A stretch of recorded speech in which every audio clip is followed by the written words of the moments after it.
ಗೋಪಿ ತಾಲೂಕಿನಲ್ಲಿ ಅರಣ್ಯ ಇಲಾಖೆ ವತಿಯಿಂದ ಸಾಗುವಳಿದಾರರ ಮೇಲೆ ನಿರಂತರ ದೌರ್ಜನ್ಯ. ಕಂದಾಯ ಇಲಾಖೆ ಸಾಗುವಳಿ ಚೀಟಿ ವಿತರಣೆ ಮಾಡಿದ್ರು ಅರಣ್ಯ ಇಲಾಖೆ ಡೋಂಟ್ ಕೇರ್. ಜಮೀನಿಗೆ ತೆರಳಿದ ವೇಳೆ ರೈತರ ಮೊಬೈಲ್ ಕಸಿದು ಹಲ್ಲೆಗೆ ಮುಂದಾದ ಅರಣ್ಯ ಇಲಾಖೆ.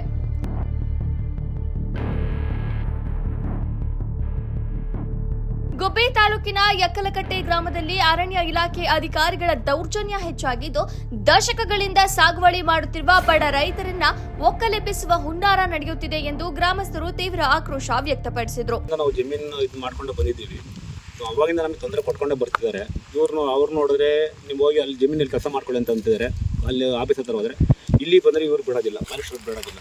ಅಲ್ಲಿಂದ ಬನ್ನಿ ಇಲ್ಲಿಂದ ಬನ್ನಿ ಅಂತಾರೆ. ನಮ್ಮ ಚೌಕಟ್ಟಲ್ಲಿ ಅಷ್ಟು ನಮಗೆ ಇದು ಜ್ಞಾನ ಇಲ್ಲ. ಇಲ್ಲಿ ಹೋಗ್ಬೇಕು ಏನು ಮಾಡ್ಬೇಕು ಅಂತ. ನಾವು ಬರೀ ನಮ್ಮ ಹತ್ರ ಪೇಪರ್ ಇದೆ, ಜಮೀನು ನಮ್ಮ ಕಡೆ ಆಗಿದೆ, ನಮ್ಮ ಹತ್ರ ಪೇಪರ್ ಇದೆ. ಅದನ್ನು ಮಡಿಕೊಂಡಿದ್ರು ಸಹ ನಮಗೆ ಅವರು ತುಂಬ ತೊಂದರೆ ಕೊಡ್ತಾರೆ. ಇದರೊಳಗೆ ಬಂದರೂ ಸಾಕು, ಬರೀ ಬರ್ತಿದ್ದಂಗೆ ಅದು ಮಾಡೋದು ಬೈಯೋದು ಹೊಡೆಯೋದು, ಇಲ್ಲ ಅಂದರೆ ನಮ್ಗೆ ಗದರೋದು, ಜಿಪ್ ತಂದು ತುಂಬ್ಕೊಂಡು ಹೋಗ್ಬಿಡ್ತೀನಿ, ನೀವೇನು ಮಾಡಿದ್ದೀರಾ ನಿಮ್ಗೆ ಗೊತ್ತು, ನಮಗೆ ಹಿಂಗೆ ಅಂತ ಗಲಾಟೆ ಮಾಡೋದು, ದೌರ್ಜನ್ಯ ಮಾಡ್ತಾರೆ. ನಮಗೆ ಜೀವನ ಮಾಡೋಕ್ಕೆ ದಾರಿ ಇಲ್ಲ. ಹಂಗಾಗಿ ನಮಗೂ ಒಂದು ಸ್ವಲ್ಪ ಜೀವನ ಮಾಡಿ ದಾರಿ ಮಾಡಿಕೊಡಿ. ನಮಗೂ ಹೆಂಡತಿ ಮಕ್ಕಳು ಬಡವರು ನಾವೇನು ಏನಕ್ಕೆ ನಮಗೇನು ನಾವು ಜಮೀನಿಗೆ ಬಂದಿಲ್ಲ. ಸರ್ಕಾರ ನಮಗೆ ಜಮೀನು ಕೊಟ್ಟಿದೆ, ನಮ್ಮ ಹತ್ರ ಅದೆಲ್ಲ ಪೇಪರೆಲ್ಲ ಇದೆ. ಮೇಡಮ್ ಅವ್ರಿಗೂ ತೋರಿಸಿದ್ವಿ ನಾವು. ಮೇಡಮ್ ಅವರು ಕಣ್ಬುದ್ದು ನೋಡಿದ್ದಾರೆ. ನಮಗೆ ಒಂದು ಕೇಳೋದೇನೆಂದರೆ ನಮಗೊಂದು ಸ್ವಲ್ಪ ಜೀವನ ಮಾಡಿ ದಾರಿ ಮಾಡಿಕೊಡಿ ಸರ್, ಜೀವನ ಮಾಡೋಕ್ಕೆ. ಹಂಗಾಗಿ ನಾವು ನ್ಯಾಯಬದ್ಧವಾಗಿ ಕುಮಾರಣ್ಣನ ಹತ್ರನೂ ಮೇಡಮ್ ಅವ್ರ ಹತ್ರ ನಮಗೆ ಹಿಂಗೆ ನಾವು ನಮ್ಮ ದಾರಿ ಕಾರಣದಲ್ಲಿ ನಾವು ಇರೋ ಹತ್ರವಾಗಿ ನಾವು ನಮಗೆ. ಗ್ರಾಮದ ಸರ್ವೆ ನಂಬರ್ 31ರಲ್ಲಿ ಕಂದಾಯ ಇಲಾಖೆಯಿಂದ ಸಾಗುವಳಿ ಚೀಟಿ ಪಡೆದು ಕಂದಾಯ ಪಾವತಿಸುತ್ತಿದ್ದರೂ ಅರಣ್ಯ ಸಿಬ್ಬಂದಿ ಜಮೀನಿಗೆ ಬಂದು ತೊಂದರೆ ನೀಡುತ್ತಿದ್ದಾರೆ. ಪ್ರತಿಭಟಿಸಿದ ರೈತರ ಮೊಬೈಲ್ ಕಸಿದುಕೊಂಡು ಹಲ್ಲೆಗೆ ಯತ್ನಿಸಿದ್ದಾರೆ ಎಂದು ಸಂತ್ರಸ್ತ ಅನುಸೂಯ ಹಾಗೂ ರುಕ್ಸಾನ್ ಬಾನು ಕುಟುಂಬದವರು ಆರೋಪಿಸಿದ್ದಾರೆ. ಇಲ್ಲಿ ನಾವು ಜಮೀನು ಮಾಡ್ಕೊಂಡಿದ್ದೀವಿ, 20 ವರ್ಷದಿಂದ ಇದ್ದೀವಿ. ಅಂದರೆ ತುಂಬ ಕಷ್ಟ ಕೊಡ್ತಾ ಇದ್ದಾರೆ. ನಮಗೆ ಜಮೀನು ಮಾಡೋಕ್ಕೆ ಕೊಡಲ್ಲ. ತೆಂಗಿನ ಗಿಡ ಇಟ್ಟಿದ್ರು ಬಂದು ಕೀಳ್ತಾ ಇದ್ದಾರೆ, ಕುಂಬಳಿ ಗಿಡ ಇಕ್ಕಿದ್ದು ಎಲ್ಲ ತೆಗಿತಾ ಇದ್ದಾರೆ. ಬಂದು ಹೊಡಿತಾ ಸೆಡ್ ಎಲ್ಲ ಹಾಕಿದ್ದು ಸಡ್ಡು ಕಟ್ ಮಾಡಿಬಿಟ್ಟಿದ್ದಾರೆ. ನಮ್ಮ ಮಗನ ಫೋನ್ ಕಿತ್ಕೊಂಡು ನಮಗೂ ಹೊಡಿಯೋಕೆ ಬರ್ತಾ ಇದ್ದಾರೆ. ಇಲ್ಲಿ ಬಂದರೆ ಸಾಕು, ಇಲ್ಲಿ ಹುಲ್ಲೂ ಮುಟ್ಟಕ್ಕೆ ಕೊಡ್ತಾ ಇಲ್ಲ. ನಮಗೆ ತುಂಬ ಕಷ್ಟ ಕೊಡ್ತಾ ಇದ್ದಾರೆ ಸರ್. ಏನಾರ ಒಂದು ದಯವಿಟ್ಟು ನಮಗೆ ಒಂದು ಪರಿಶೀಲನೆ ಮಾಡಿ ನಮ್ಮ ಜಮೀನು ಮಾತ್ರ ನಮಗೆ ಬಿಡಿಸ್ಕೊಡಿ, ನಿಮಗೆ ಕೇಳ್ಕೊತೀವಿ ನಾವು. ನಿಮಗೆ ತುಂಬ ಕಷ್ಟ ಕೊಡ್ತಾ ಇದ್ದಾರೆ. ನಂಬರ್ 31 ನಮ್ಮ ಪಾಣಿ ಒಳಗಡೆ ಅರಣ್ಯ ಅಂತ ಎಲ್ಲೂ ಬರ್ತಾ ಇದೆ. ನಮಗೆ ಸರ್ಕಾರ ಕೊಟ್ಟಿರೋದು 2018ರಲ್ಲೇ ನಮಗೆ ಮಂಜೂರು ಪತ್ರ ಬಂದೈತೆ. ಇಲ್ಲಿಗೆ ಬಂದರೆ ನಮಗೆ ಅರಣ್ಯಾಧಿಕಾರಿಗಳು ತುಂಬ ದೌರ್ಜನ್ಯ ಮಾಡೋದು, ಹೊಡೆಯೋಕೆ ಬರೋದು, ಮೊಬೈಲ್ ಕಿತ್ಕೊಳ್ಳೋದು, ಟ್ಯಾಕ್ಟ್ರಿ ಸೀಸ್ ಮಾಡ್ತೀವಿ ಅನ್ನೋದು, ಜೀಪ್ ತಂದು ತುಂಬ್ಕೊಂಡು ಹೋಗ್ತೀವಿ ಅನ್ನೋದು. ದಯವಿಟ್ಟು ನಾವು ತಹಶೀಲ್ದಾರ್ ಗಮನಕ್ಕೂ ತಂದಿದ್ದೀವಿ. ಅರಣ್ಯಾಧಿಕಾರಿಗಳು ಸುಮ್ಮನೆ ದೌರ್ಜನ್ಯ ಮಾಡ್ತಾವ್ರೆ. ಸರ್ಕಾರ ಕೊಟ್ಟಿರೋ ಜಮೀನಿದು ಅರಣ್ಯಕ್ಕೂ ಇದಕ್ಕೂ ಸಂಬಂಧ ಇಲ್ಲ. ಹಂಗೂ ಅವ್ರೇನೋ ಪರಿಶೀಲನೆ ಮಾಡಿ ನಮ್ಮ ಪಾಣಿ ಒಳಗೆ ಅರಣ್ಯ ಅಂತ ಬರೋವರೆಗೂ ಯಾರು ಹೊಡೆದ್ರೂ ನಾವು ಇಲ್ಲಿಂದ ಹೋಗಲ್ಲ.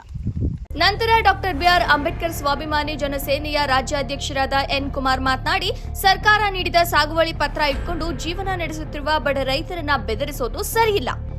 ಕಂದಾಯ ಇಲಾಖೆ ತಕ್ಷಣ ಮಧ್ಯಪ್ರವೇಶಿಸಿ ನ್ಯಾಯ ಒದಗಿಸಬೇಕು.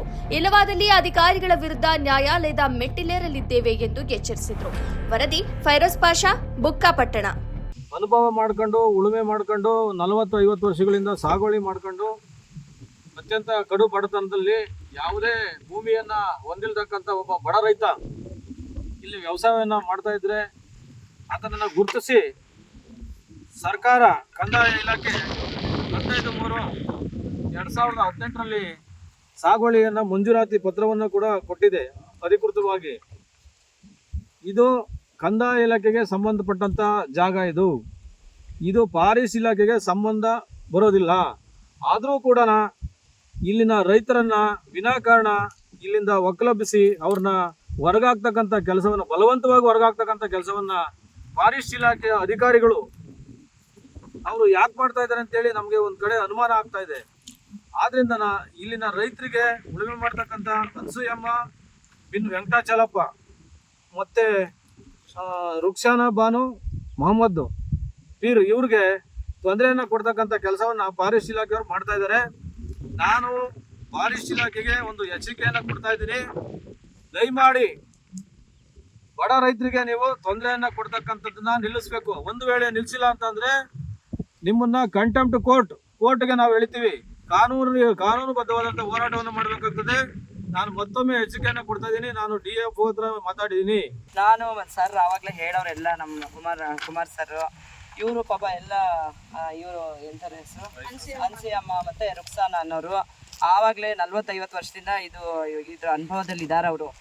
ಇವರು ಕಂದಾಯ ಇಲಾಖೆಗೆ ಸೇರುತ್ತಿದ್ದು. ಹೆಂಗಾದರೂ ಇವ್ರು ಯಾಕೆ ಫಾರೆಸ್ಟ್ ಡಿಪಾರ್ಟ್ಮೆಂಟ್ ಅವರೆಲ್ಲ ಬಂದು ಇವ್ರಿಗೆ ತೊಂದರೆ ಕೊಡ್ತಾ ಇದ್ದಾರೋ ನಮಗೆ ಗೊತ್ತಿಲ್ಲ. ಏನು ಮಾಡಿದ್ರು ಪಾಪ ಟೆಂಟ್ ಹಾಕಿದ್ರು ಕಿತ್ತಾಕವ್ರೆ, ಏನಾದರೂ ಸಾಗುವಳಿಕೆ ಮಾಡಿದ್ರೆ ಬಂದು ಎಲ್ಲ ಕಿತ್ತಾಕಿದಾರಂತೆ, ತೋರಿಸಿದ್ರು ಪಾಪ ಎಲ್ಲ ವೀಡಿಯೋಸ್ ಮಾಡಿದ್ದಾರೆ ಅವರು. ಚಿಕ್ಕ ಚಿಕ್ಕ ತೆಂಗಿನ ಮರ ಎಲ್ಲ ನೆಟ್ಟಿದ್ದಕ್ಕೆ ಎಲ್ಲ ತೆಗ್ದು ಹಾಕವ್ರೆ. ಹುಳ್ಳಿಕಾಳು ಪಾಪ ಅವ್ರ ಅಮ್ಮ ಹಾಕಿದ್ದಕ್ಕೆ ಅವ್ರು ತೀರ್ಕೊಂಡಿದ್ದಾರೆ, ಅದನ್ನು ತೆಗ್ದು ಹಾಕೆಲ್ಲ ತುಂಬ ತೊಂದರೆ ಕೊಟ್ಟವ್ರೆ. ಈ ಥರ ಮಾಡೋಕ್ಕೆ ಅವ್ರಿಗೆ ಅಧಿಕಾರನೇ ಇಲ್ಲ, ಹಂಗಾದ್ರೂ ಮಾಡಿದ್ದಾರೆ. ಈ 18 ವರ್ಷ ಹಿಂದೆನೇ ನಮ್ಮ ತಹಸೀಲ್ದಾರ್ ಸರ್ ನೋಡಿ ಇವ್ರಿಗೆ ಗುರುತಿಸಿ ನೀವು ಮಾಡಿಕೊಡಿ ಅಂತ ಇವ್ರಿಗೆ ಕೊಟ್ಟವ್ರೆ. ಇದು ಗೋಮಾಳ ಜಾಗ, ಇದು ಬಂದ್ಬಿಟ್ಟು ಏನು ಫಾರೆಸ್ಟ್ ಡಿಪಾರ್ಟ್ಮೆಂಟ್ಗೆ ಲಿಂಕೇ ಇಲ್ಲ, ದೂರಕ್ಕೂ ಲಿಂಕ್ ಇಲ್ಲ. ಹಂಗಾದ್ರೂ ಬಂದು ಇಷ್ಟು ತೊಂದರೆ ಕೊಟ್ಟವ್ರೆ. ಹೊಡಿಯೋದು ಬಡಿಯೋದು, ಟ್ರ್ಯಾಕ್ಟರ್ ಅವ್ರದ್ದು ಸೀಸ್ ಮಾಡಿರೋದು, ಮೊಬೈಲ್ ತಗೊಂಡು ಹೋಗಿರೋದು ಎಲ್ಲ ಮಾಡಿದ್ದಾರೆ. ಇದಕ್ಕೆಲ್ಲ ಪರಿಶೀಲನೆ ಮಾಡಬೇಕು, ನೀವು ದೊಡ್ಡ ಅಧಿಕಾರಿಗಳು ಪರಿಶೀಲನೆ ಮಾಡಬೇಕು. ನಮಸ್ತೆ, ಎಲ್ಲರಿಗೂ ನಮಸ್ತೆ. ನಾವು 31 ಸರ್ವ ನಮ್ಮ ರೆಕ್ಕಲ್ಕಟ್ಟೆ ಗ್ರಾಮದಲ್ಲಿ 31 ಸರ್ವನಲ್ಲಿ ಜಮೀನಲ್ಲಿ ಉಳುಮೆ ಮಾಡ್ಕೊಂಡು ಇರ್ತಿದ್ದೀವಿ. ಆವಾಗ ನಮಗೆ ಫಾರೆಸ್ಟ್ ಅವರು ಬಂದು ತೊಂದರೆ ಕೊಡ್ತಾರೆ. ನಿಮ್ಮ ಜಮೀನಿಲ್ಲ, ಇದು ಫಾರೆಸ್ಟ್ ಅಂತ ಹೇಳ್ಬಿಟ್ಟು ನಮಗೆ ಬಂದು ಎಲ್ಲ ತೊಂದರೆ ಕೊಡ್ತಾರೆ. ನಾವು ಸೆಡ್ ಹಾಕಿದ್ರು ಹಂಗೂ ಬಂದು ಕೀಳ್ಬಿಟ್ಟು ವಿಡಿಯೋ ನಮ್ಮ ಹತ್ರ ವಿಡಿಯೋ ಎಲ್ಲ ಐತೆ, ಅವ್ರು ಕೇಳ್ತಿದ್ರು ಹಂಗೂ ಬಂದು ನಮಗೆ ತೊಂದರೆ ಕೊಡ್ತಾರೆ. ನಾನು 5 ವರ್ಷದಿಂದ ನಾನು ಎಜುಕೇಷನ್ ಮಾಡ್ತಿಲ್ಲ, ನಾನು ನಮಗೆ ಬಂದು ತೊಂದರೆ ಕೊಡ್ತಾರೆ. ಅದಕ್ಕೆ ಅವರಿಂದ ನಾವು ಬಂದಿರೋದಿಲ್ಲ, ಎಜುಕೇಷನ್ ಇಲ್ಲ, ನಾವು ಓದ್ಬಿಟ್ಟು ಬಂದಿದ್ದೀವಿ, ಜಮೀನು ಇದು ಮಾಡ್ಕೊಟ್ಟಿದ್ದೀವಿ. ಹಂಗೂ ನಮ್ಗೆ ಫುಲ್ ತೊಂದರೆ ಕೊಡ್ತಾರೆ ಫಾರೆಸ್ಟ್ ಅವರು. ನೀವು ಏನು ಮಾಡ್ತೀರಾ ಗೊತ್ತಿಲ್ಲ ಸರ್, ನಮ್ಗೆ ಏನಾದರೂ ಬಂದು ಜಮೀನು ಉಳಿಸ್ಕೊಡ್ತೀವಿ ನಿಮಗೆ.